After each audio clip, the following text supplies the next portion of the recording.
v. Nashville. Demetria Kaladimos and Dan Miller with the news. Rudy Kalis sports. And Bill Hall's weather. Next on Impact 4, a night owl in tennis shoes. 54 years old. Some people think this man is crazy. You might think so too. But this running man could care less. I'm Andy Pearson. You'll meet one of Nashville's fixtures in the middle of the night.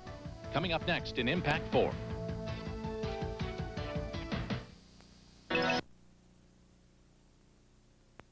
What is your favorite time of day for exercising? For some of you, it's probably the morning. For others, it's right after work. And for others, the best time is in the evening. But one Nashville man says the best time for him to exercise is in the middle of the night, after he's been asleep for a couple of hours.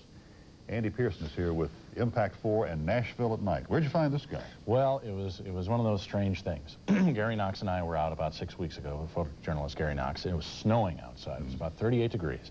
And I'm driving down West End 3 in the morning, can't go to sleep. And I look over and I see this man running with his dog. And I don't usually do this, but I yelled out the window at him and said, "Do you always run at 3 in the morning?" Well, you're about to see the answer. I found this 54-year-old man who's been a fixture of the night in Nashville since the 1970s.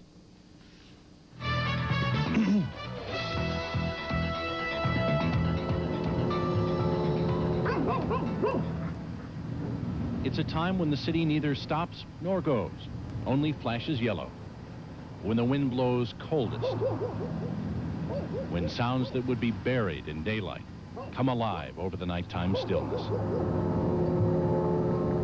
A time of day most men and beast would not claim as their own, except for a select few. Hey, 2 o'clock until 4 o'clock, that's my time. If I'm in New York, if I'm in Chicago, if I'm in Phoenix, and I've been, all these places, everywhere I am at this time of morning, I get up and I do me an hour and 25, 30 minutes.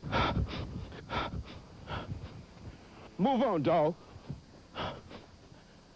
I've been running since about 1976. And I love to run at night because I'm the only one out here. I know nobody by name, but I know every truck and all the homeless folks and folks I yell at and wave at, and folks who are watching out for me, police, the garbage folks, the news people, everybody. He's a fixture to people who work the night shift, as reliable as time itself.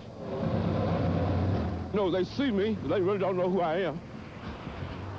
Every now and then, I'll talk to one person or something, but 90% of them don't know who I am, have no idea. They only know they see me out here almost every morning, about the same time. He's the running man. His name is James Haney, Dr. James Haney, a professor of history at Tennessee State University. His weekly routine has been the same for 20 years. Move on, dog. I'm 54 years old. Feel like I'm 19. That's enough for me. I go to bed at 10, get up at 2, go back at 4, 15, and back up at 6. You heard right. At about 2 in the morning, when most of us are snuggled up tight, James Haney and his dog Sandy get up from a sound sleep and run their route of 9.78 miles. He does it because he was once told this would be impossible. Back in 1975, my grandfather accidentally shot me in the leg with a .38 caliber pistol. Excuse me. And I was told that I would never be able to walk again unless I started to use the leg. And of course, as soon as I got out of the hospital, I started running around the yard here. And after a week of that in the yard, went down to the local high school. And after about 6 years of that, I decided to go downtown. You won't see him wearing headphones or taking his pulse. His shoes don't pump up. James Haney just runs. Down West End, past Vanderbilt. Morning. Up and down the deserted streets of downtown Nashville. To the banks of the Cumberland River. Down to First.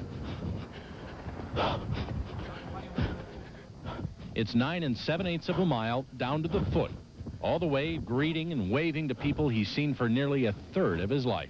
Well, man, How you doing this morning? Good, you? All right. James Haney does this 5 days a week. Same time, same route, same distance. I can't see any disadvantages in this at all. And this is what I do, and I love it. I'm not doing this with people. And if they think I'm crazy, well, I can appreciate that. I just believe in the human personality, and I believe that we can do anything that we want to do once we make up our minds to do it. Takes an hour and a half out of my day, and I think it's worth it. Plus, it requires discipline, and I think I got that.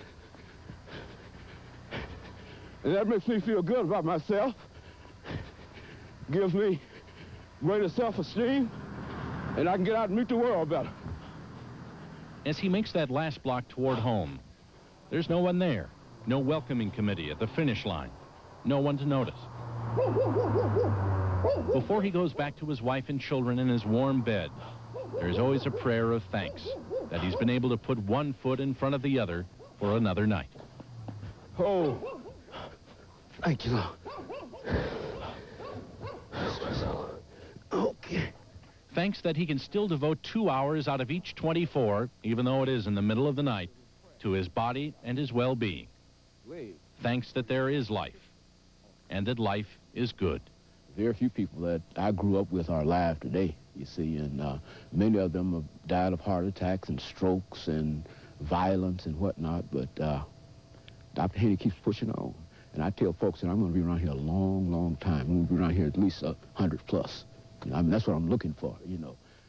In fact, Dr. Haney says he plans to live to be 120. Very Willard Scott. Now, does the doctor ever have problems out there? Anybody ever attack him or try to rob him or anything? Never. In 20 years. Really? Never had a problem. In all those cities, too. But he says the biggest threat is the cars, you know, coming out from the clubs late at night, so he doesn't run on Saturday. Yeah. Very impressive. I'm amazed. He goes to bed, wakes up, and does this. Yeah, and he's refreshed. That's amazing. Goes back to bed. Demetria. Ahead on the scene at 6, they don't call him Mr. Fix-It for nothing.